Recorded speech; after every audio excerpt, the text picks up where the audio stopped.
Meus irmãos e irmãs, eu venho a vocês com uma pesada carga em meu espírito, algo que o Senhor me revelou e que tem me alarmado profundamente. Em todos os anos do meu ministério, vi o inimigo tentar atacar a igreja de muitas formas. Ele veio com falsas doutrinas, com escândalos e com divisões. Mas hoje, ele está usando a sua arma mais sutil e perigosa. O diabo se infiltrou na casa de Deus não com chifres e fogo, mas com uma arma que usamos todos os domingos. A música, sim, eu disse canções música. Que soam santas, canções que parecem inocentes, canções que até carregam o nome de Jesus, mas suas raízes, seus fundamentos foram envenenados. A palavra de Deus nos adverte em 2 Coríntios 11 e 14. O próprio Satanás se disfarça de anjo de luz. Isso significa que o diabo não vem sempre vestido de trevas. Às vezes, ele vem disfarçado de adoração. Ele se esconde nas melodias que você ama, nas letras que você canta, nas canções que te fazem sentir bem, mas que estão silenciosamente te aprisionando. E, hoje, em igrejas ao redor do mundo, os cristãos estão levantando suas vozes para melodias e letras que o céu não escreveu, mas o inferno inspirou. Acorde, igreja.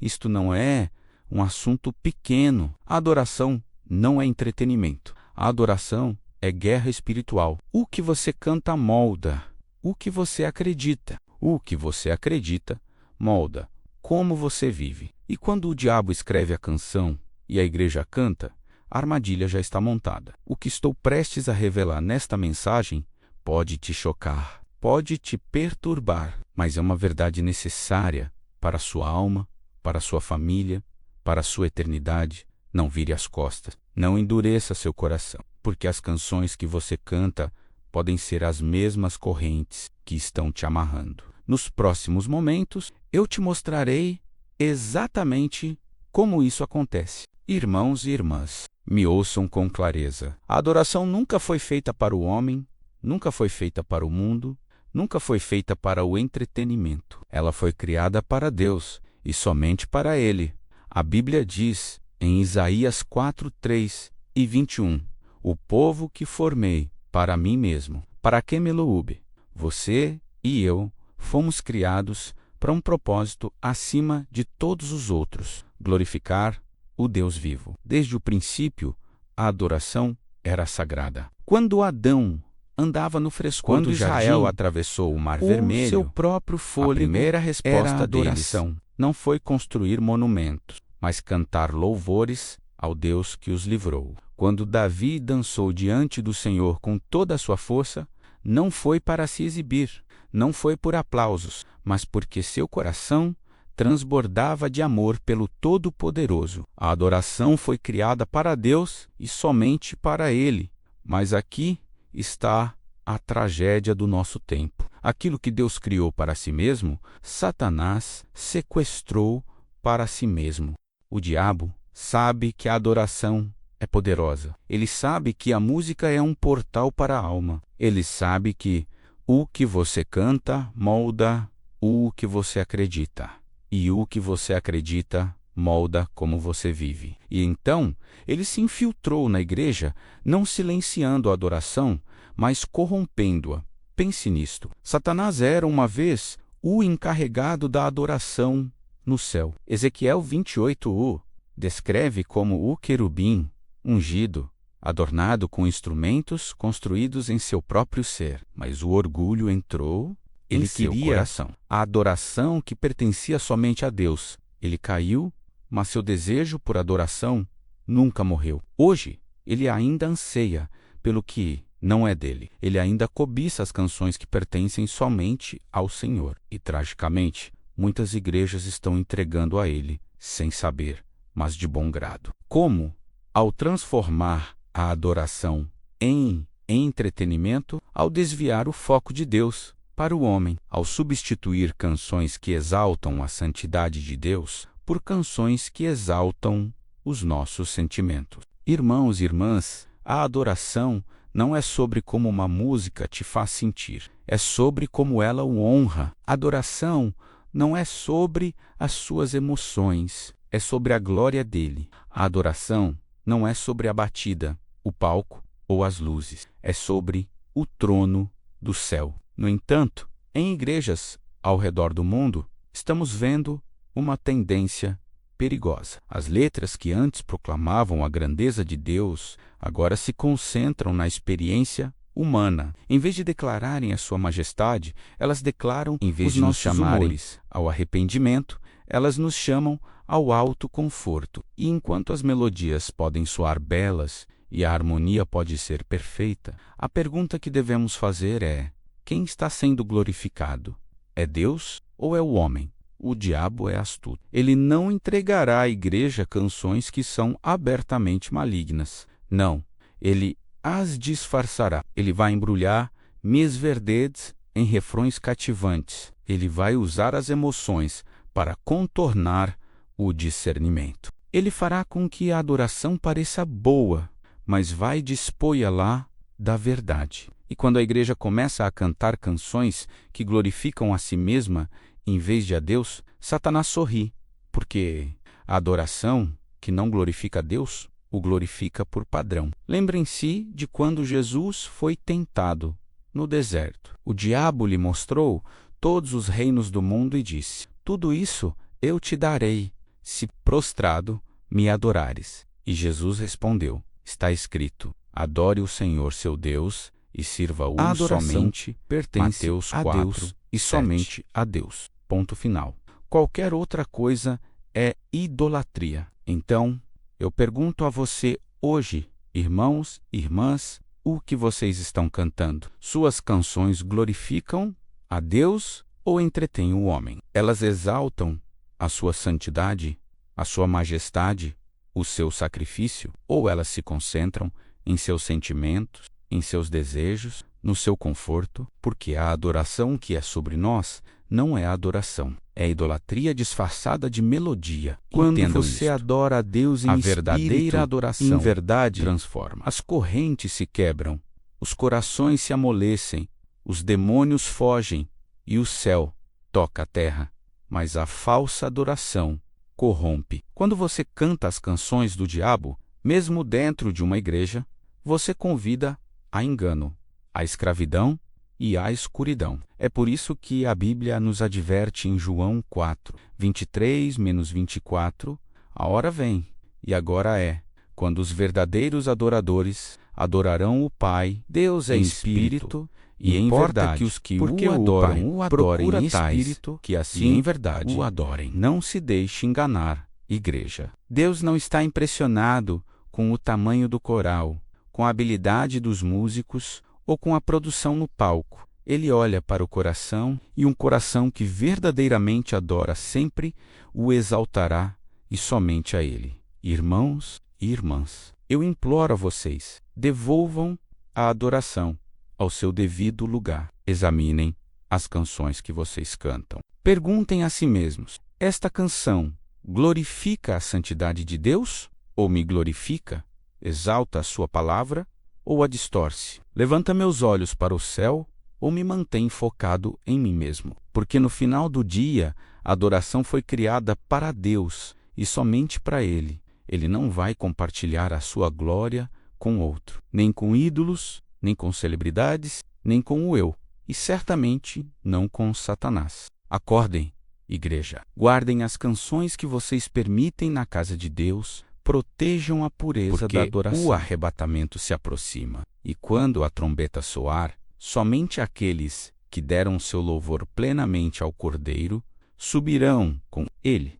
A adoração foi criada para Deus e somente para Ele. Vamos dar a Ele o que é de direito dele. Meus irmãos e irmãs, ouçam com atenção, porque esta é uma das táticas mais perigosas do diabo. Satanás nem sempre vem rugindo como um leão. Muitas vezes ele vem sussurrando como uma serpente. Ele nem sempre destrói a adoração com blasfêmia aberta. Às vezes, ele a corrompe com letras sutis. A palavra de Deus nos adverte em 2 Coríntios 11 e 14, que Satanás se disfarça de anjo de luz. Vocês entendem? Ele se disfarça. Ele se esconde, ele distorce a verdade apenas o suficiente para soar certo, mas para te levar ao erro. E é exatamente assim que ele tem se infiltrado nas canções da igreja. Houve um tempo em que as canções cantadas na igreja eram repletas de escritura. Os hinos declaravam a cruz. Eles chamavam os pecadores ao arrependimento e a santidade à santidade. Mas hoje, muitas canções sutis, doces e emocionais tornaram-se as próprias ferramentas que o inimigo usa para distrair os crentes da verdade. Como Satanás faz isso? Através de letras que soam bíblicas, mas são vazias de poder. Letras que te fazem sentir bem, mas não glorificam a Deus. Letras que distorcem a Escritura apenas o suficiente para confortar a carne, mas nunca para convencer a alma. Uma canção pode repetir um exemplo. De novo e de novo, eu sou o suficiente. Mas, irmãos e irmãs, em nenhum lugar da Escritura, Deus nos diz que somos o suficiente por nós mesmos. A Bíblia diz, sem mim, nada podeis fazer. João 15, 5. Vocês veem a mudança sutil? Uma letra, como eu sou o suficiente, exalta o eu. A verdade bíblica diz, Cristo é o suficiente. Uma palavra distorcida e o foco se move do Salvador para outro exemplo, o pecador. Canções assim que dizem que Satanás Deus trabalha, só quer sutil, você feliz, enganador, mas a Bíblia nunca diz perigoso, que o objetivo mais alto de Deus é a sua felicidade. Não, o objetivo mais alto dele é a sua santidade. Hebrews 12:14 declara, sem santidade ninguém verá o Senhor. No entanto, essas letras nos dão um Deus que nos serve, em vez de nós servirmos a Ele. Isso não é adoração, é idolatria disfarçada. E percebam, Satanás raramente remove toda a verdade. A mistura, assim como fez no Jardim do Éden, quando perguntou a Eva, foi isso mesmo que Deus disse? Ele citou a Deus, mas distorceu suas palavras. No deserto, Satanás até citou a Escritura para Jesus, mas ele a usou de forma errada. Hoje ele faz o mesmo através das canções, tirando um versículo do contexto, repetindo uma meia-verdade, enquanto a melodia esconde o veneno por baixo. Irmãos e irmãs, é por isso que o discernimento é vital. Não podemos cantar uma canção apenas porque ela é popular na rádio cristã. Não podemos permitir uma canção em nossas igrejas apenas porque ela nos dá arrepios. Devemos perguntar, essa letra está alinhada com a Escritura? Essa canção glorifica a Cristo ou me glorifica? Ela me aproxima da palavra ou apenas agita minhas emoções? Porque a música pode agitar a carne tanto quanto pode agitar o espírito. Acordem, igreja. Letras sutis são mais perigosas do que mentiras abertas, porque elas passam despercebidas. Se Satanás viesse com blasfêmia aberta, a igreja a rejeitaria imediatamente. Mas quando ele vem com meias verdades, embaladas em belas melodias, a igreja bate palmas, canta e se embala, sem perceber que está concordando com a decepção.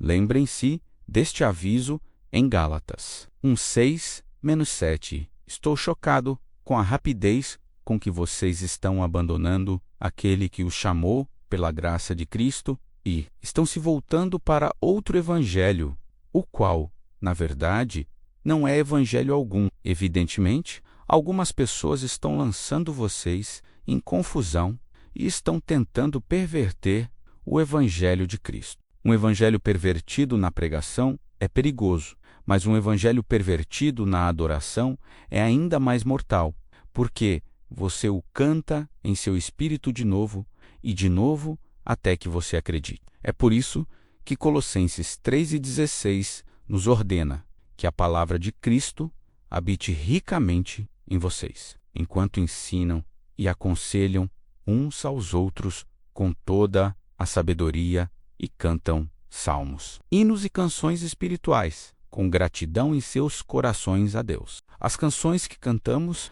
não são apenas preenchimento em um culto. Elas são declarações que moldam a nossa fé, Se a palavra de Cristo não está habitando ricamente nas letras, então o veneno do diabo está.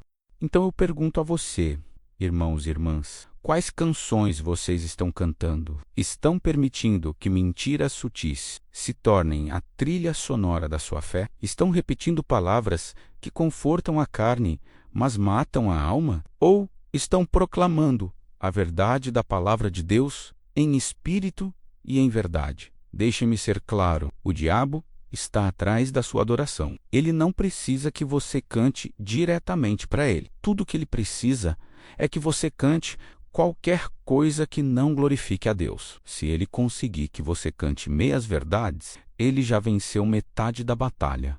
É por isso que isso é urgente. Não podemos ser descuidados com as canções que permitimos na casa de Deus. Devemos testar cada letra contra a palavra. Devemos medir cada melodia contra o Espírito. E devemos guardar a adoração com a mesma seriedade com que guardamos o púlpito, porque ambos declaram a doutrina e ambos moldam almas. Irmãos e irmãs, a hora é tardia.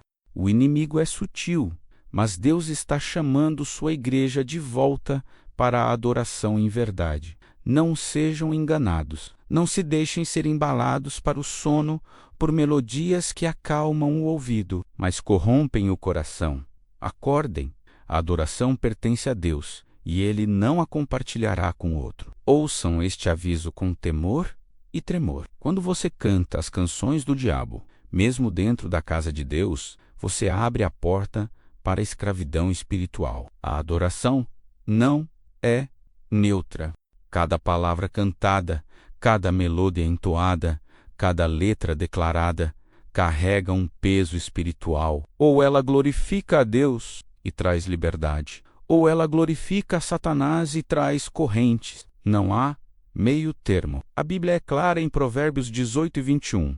A morte e a vida estão no poder da língua, e aqueles que a amam comerão do seu fruto. O que você fala, o que você declara, o que você canta, produz fruto em sua vida. E então, quando os cristãos cantam canções que não honram a Deus, quando repetem letras que exaltam o eu ou distorcem a Escritura, eles não estão apenas cantando, eles estão profetizando sobre suas próprias vidas. E essas palavras convidam o céu ou o inferno para o seu espírito. Pense em Paulo e Silas, em Atos 16. Eles foram espancados, acorrentados e trancados em uma cela de prisão. Mas à meia-noite, eles oraram e cantaram hinos a Deus. As correntes caíram, que aconteceu? E as portas, o presídio se abriram. Tremeu. Por quê? Porque a verdadeira adoração convida à liberdade. Agora, revertam essa verdade. Se a verdadeira adoração quebra as correntes, a falsa adoração as forja. Quando você canta as canções do diabo, você não está quebrando a escravidão. Você está a convidando. É por isso que muitos cristãos se sentem pesados, mesmo depois de saírem da igreja. Eles se perguntam: por que me sinto oprimido? Por que me sinto distante de Deus? A resposta pode ser esta: porque eles passaram tempo cantando canções que glorificavam o eu, que entretinham a carne e que não deixavam espaço para o Espírito de Deus. Em vez de as correntes se quebrarem, elas se apertavam. Em vez de liberdade, eles caminhavam mais fundo na escravidão. Nunca se esqueçam, Lúcifer já foi o líder de louvor do céu. A música é a arma dele. Ele conhece o seu poder, porque já foi sua função. E ele agora usa a mesma arma para escravizar o povo de Deus. Ele sabe que, quando você canta mentiras, você começa a acreditar em mentiras. Quando você repete a decepção em uma melodia, ela afunda em seu espírito. E uma vez que você acredita em mentiras sobre Deus, sobre si mesmo, sobre a salvação, você está em cativeiro. Deixe-me ser claro, a escravidão nem sempre parece com correntes visíveis. Às vezes ela se manifesta como uma depressão que não passa. Às vezes parece um vício do qual você não consegue se libertar. Às vezes, parece confusão na sua fé. Às vezes, parece apatia no seu coração. Por quê? Porque as canções que você canta importam. Quando elas glorificam a Satanás, mesmo que sutilmente, elas convidam à sua presença. E onde Satanás está presente, a escravidão segue. É por isso que Jesus disse em João 8:32, conhecereis a verdade, e a verdade vos libertará. A verdade nas letras traz liberdade. As mentiras nas letras trazem escravidão. É tão simples quanto isso. Vocês veem agora por que Satanás quer que a igreja cante as canções dele. Ele não precisa que você renegue a Cristo abertamente. Ele não precisa que você pare de ir à igreja. Tudo o que ele precisa é que você cante canções que glorifiquem algo diferente de Deus. Porque no momento em que você faz isso, você entra, sem saber, em um acordo com ele. E um acordo com Satanás é um contrato espiritual, um contrato de escravidão. Acorda, igreja, isso não é sobre estilo musical, não é sobre preferência, é sobre o espírito por trás da canção. Uma canção com uma bela melodia, mas com uma mensagem corrompida, ainda é veneno. Você não beberia um copo de água com uma gota de uma toxina mortal, não é? Então, por que cantaria uma canção com uma gota de decepção de Satanás nela? Irmãos e irmãs, a hora é urgente. As canções de Satanás estão em toda parte, no rádio, na cultura e sim, até mesmo em algumas igrejas. Mas você deve guardar seu coração. Você deve proteger sua adoração, porque toda vez que você canta, você está ou construindo um altar para o Deus vivo, ou construindo uma prisão para sua própria alma. Não se enganem. Cantar as canções do diabo jamais satisfará o seu espírito. Isso apenas o escravizará. Somente as canções que glorificam a Cristo podem trazer vida, paz e liberdade. Como diz 2 Coríntios 3:17, onde está o Espírito do Senhor, ali a liberdade. Se a sua adoração não traz liberdade, você deve se perguntar, o Espírito de quem está nela? Então, eu imploro a você, amado, escolha sabiamente as canções que você canta. Deixe seus lábios declararem apenas a verdade da palavra de Deus. Deixe sua adoração exaltar apenas o nome de Jesus, porque somente Ele quebra correntes. Somente Ele liberta. Somente Ele não cantem, salva. As canções e somente do diabo Ele não convidem de cada a escravidão para a sua vida. Levantem a sua voz para o Senhor. Adorem-no em espírito e em verdade, e vocês conhecerão a liberdade que somente Cristo pode dar.